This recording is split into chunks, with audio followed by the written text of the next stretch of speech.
नमस्कार दोस्तों। स्वागत है आप सभी लोगों का अपने परिवार द नॉलेज प्लाजा में। उम्मीद करता हूँ आप लोग स्वस्थ होंगे और बहुत ही शानदार होंगे। तो सभी लोग जल्दी आ जाइए फटाफट क्लास में। कल जो 10-15 क्वेश्चन बचे हुए थे वो भी आज आप लोगों को करा देते हैं। उसके बाद आप लोग अपना रिवीजन करिएगा अच्छे से। उसके बाद आप लोगों की कल क्लास चलती है। आज आप लोगों की सुबह क्लास चल रही है इसीलिए क्योंकि आज संडे है। तो संडे को वैसे तो छुट्टी रहनी चाहिए लेकिन क्वेश्चन बचे हुए थे तो वो आप लोगों को आज कंप्लीट करा देते हैं। उसका पीडीएफ तो आप लोगों को कल मिल गया था, तो वो आप लोगों को मिल गया होगा। जो लोग पेड बैच में ज्वाइन होंगे उन लोगों को पीडीएफ मिल गया होगा। चलिए तो टाइम बिना वेस्ट किए हुए क्वेश्चन को शुरू करते हैं। जो लोग चैनल पे पहली बार आए हुए हैं वो लोग चैनल को सब्सक्राइब करके बेल आइकन प्रेस कर लेंगे, जिससे आने वाले वीडियो की नोटिफिकेशन आपके पास समय से पहुंच सकें। और आप लोग एक बार अपने दोस्तों को भी बता दिया करिए कि यहाँ पे क्लास चलती है, तो वो लोग भी आके पढ़ सकते हैं। तो यहाँ पे 45 तक क्वेश्चन हो गए थे। 46वां क्वेश्चन देखिए।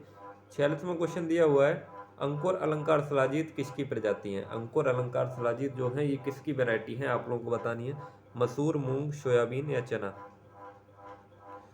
तो ये किसकी वैरायटी है, सभी लोग जल्दी से आंसर कर दीजिए।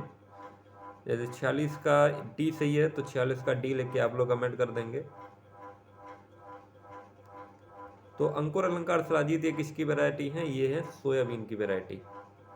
किसकी, सोयाबीन की वैरायटी है ये, इसलिए इसका सी ऑप्शन करेक्ट हो जाएगा। अगला क्वेश्चन देखिए। अगला क्वेश्चन दिया हुआ है, पूसा बोल्ड किसकी प्रजाति है। पूसा बोल्ड वैरायटी पूछी आप लोगों से, तो पूसा बोल्ड जो होती है वो राई की प्रजाति होती है। किसकी, राई की प्रजाति होती है। डी ऑप्शन करेक्ट होगा इसका। अगला क्वेश्चन देखिए, चारे के लिए मक्का की बीदर। मक्का की बीदर पूछिए किसके लिए, चारे के लिए। मक्का का प्रयोग चारे के रूप में भी होता है। तो अगर चारे के लिए मक्के को उगाना है तो कितनी बीदर लगानी पड़ेगी, 1 हेक्टेयर में। 1 हेक्टेयर के लिए कितनी बीदर चाहिए मक्का की, तो मक्का की बीदर होनी चाहिए 1 हेक्टेयर में 40 से 45 किलोग्राम। कितनी, 40 से 45 किलोग्राम 1 हेक्टेयर के लिए मक्का की बीदर होनी चाहिए चारे के लिए। अगला क्वेश्चन देखिए, यह है आलू तथा सरसों में अंतराशस्यन अनुपात क्या होता है। अगर आलू और सरसों को हमें एक साथ उगाना है इंटरक्रॉपिंग में, तो उनका रेशियो क्या रहेगा आलू और सरसों का। 9:1, 4:1, 5:1 या 2:1। तो क्या रहेगा साथी, फटाफट जल्दी से आप लोग आंसर कर दीजिए इसका। आलू और सरसों का अंतराशस्यन अनुपात क्या रहेगा। तो अगर हमें आलू और सरसों को इंटरक्रॉपिंग के रूप में उगाना है तो इनका रेशियो रखेंगे हम 2:1। क्या रखेंगे, 2:1। 2 लाइन अगर हम आलू की लगा रहे हैं तो 1 लाइन सरसों की लगाएंगे। 2 लाइन आलू की, फिर 1 लाइन सरसों की, फिर 2 लाइन आलू की, फिर 1 लाइन सरसों की। तो ये अनुपात रखते हैं इसमें। और अगर गेहूं के साथ उगाते हैं, गेहूं के साथ उगाते हैं तो रेशियो रखते हैं 9:1। गेहूं के साथ उगाते हैं तो रेशियो क्या रखते हैं, 9:1। 9 लाइन हम गेहूं की लगाएंगे, उसके बाद 1 लाइन सरसों की, फिर 9 लाइन गेहूं की, उसके बाद 1 लाइन सरसों की। ये अनुपात रखते हैं। लेकिन यहाँ पे आलू का पूछा है तो आलू और सरसों में 2:1 रखते हैं, 2:1। चलिए आगे चलते हैं। अगला क्वेश्चन देखिए, यह है प्रथम व्यावसायिक फसल है। प्रथम व्यावसायिक फसल कौन सी है इसमें, कपास, तंबाकू, जूट या अफीम। तो प्रथम व्यावसायिक फसल कौन सी है इसमें, सबसे पहली व्यावसायिक फसल। तो सबसे पहली व्यावसायिक फसल है जूट। कौन सी है, जूट। सी ऑप्शन करेक्ट हो जाएगा इसका। अगला क्वेश्चन देखिए, कपास में हैंग की लंबाई क्या होती है। कपास का जो एक हैंग होता है उसकी लंबाई कितनी होती है। 700 मीटर, 710.5 मीटर, 750.5 मीटर, 770.5 मीटर। तो एक हैंक की लंबाई होती है 770 metre, 770.5 metre. D option correct हो जाएगा इसका। अगला क्वेश्चन देखिए, गन्ने का बीजोपचार किससे किया जाता है। गन्ने का सीड ट्रीटमेंट करना है तो किसका प्रयोग करेंगे, थायराम का, एग्राम का, एगलाल का या कैप्टाइन का। तो गन्ने का सीड ट्रीटमेंट करने के लिए किसका प्रयोग करेंगे, गन्ने का सीड ट्रीटमेंट करने के लिए एगलाल का प्रयोग करते हैं। किसका, एगलाल का प्रयोग करते हैं। याद कर लीजिए आप लोग, पूछा जाता है। आगे है आलू की पछेती प्रजाति कौन सी है इसमें। ये सारी जो प्रजातियां आए हैं आलू की प्रजातियां हैं। तो आलू की इसमें पछेती प्रजाति कौन सी है, कुफरी अशोका, कुफरी अलंकार, कुफरी बादशाह या कुफरी सिंदूरी। तो पछेती प्रजाति पूछा है इसमें, तो कुफरी अलंकार जो है, कुफरी अलंकार ये पछेती प्रजाति है।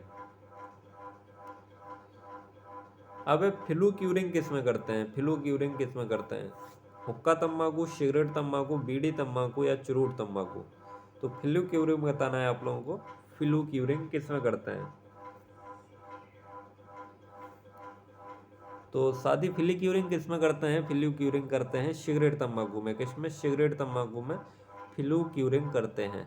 इसका बी ऑप्शन करेक्ट होगा। अगला क्वेश्चन देखिए।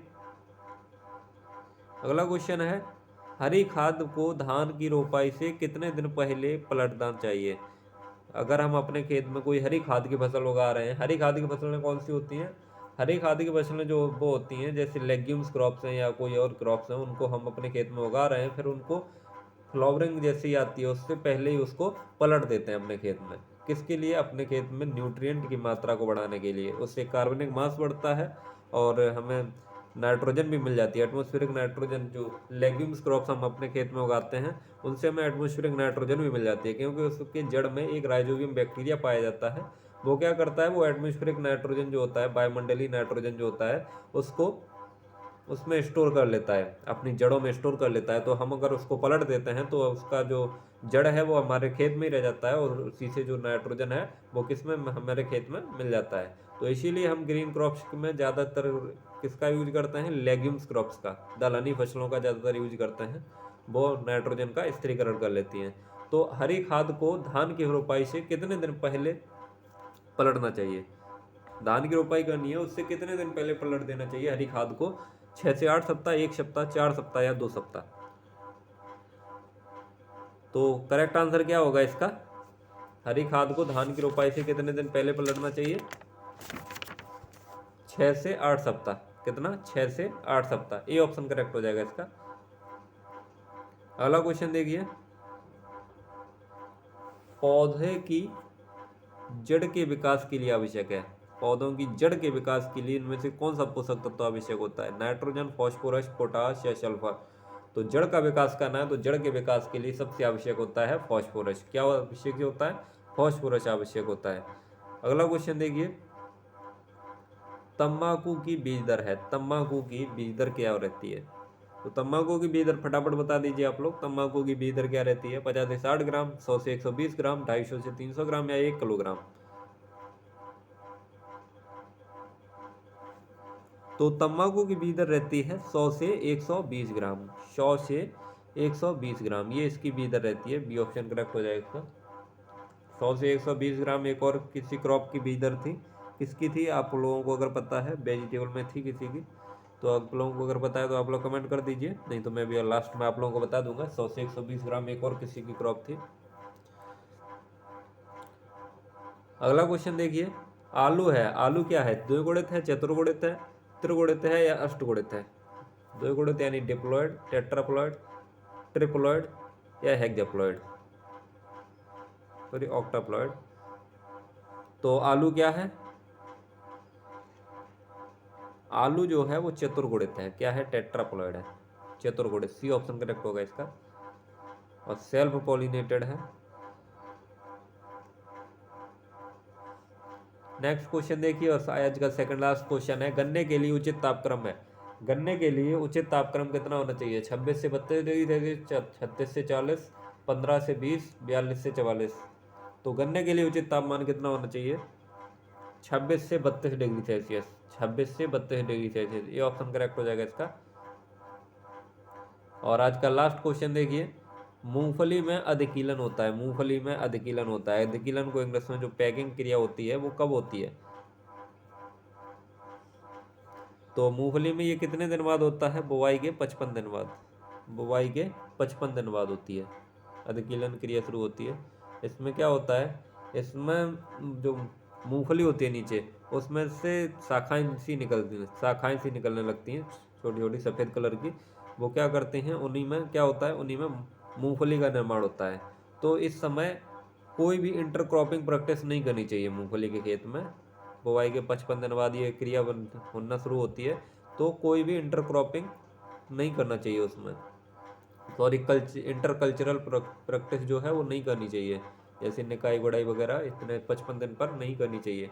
क्योंकि क्या होता है, अगर हम उस समय अधिक कोई इंटरकल्चर प्रैक्टिस करते हैं तो ये जो अधिकीलन क्रिया होती है उसमें जो वो छोटे छोटे वो निकलते हैं तो वो क्या होते हैं, वो कट जाते हैं, तो उससे मूंगफली का निर्माण नहीं हो पाएगा। इसलिए अब आप लोगों को से मैंने पूछा था कि 100 से 120 ग्राम अभी तंबाकू की भी दर थी और किसकी थी। तो आप लोगों को जब मैंने पढ़ाया था तब आप लोगों ने पढ़ा होगा, आलू में जो एक टीपीएस था, आलू में जो एक टीपीएस पद्धति थी, ट्रू पोटैटो सीड, आलू में जो टीपीएस पद्धति थी ट्रू पोटैटो सीड, इसमें पोटैटो की सीड रेट भी 100 से 120 ग्राम ही रखते हैं। कितनी? 100 से 120 ग्राम ही। तो आप लोगों को पता चल गया। चलिए अब मिलते हैं आप लोगों को कल की क्लास में।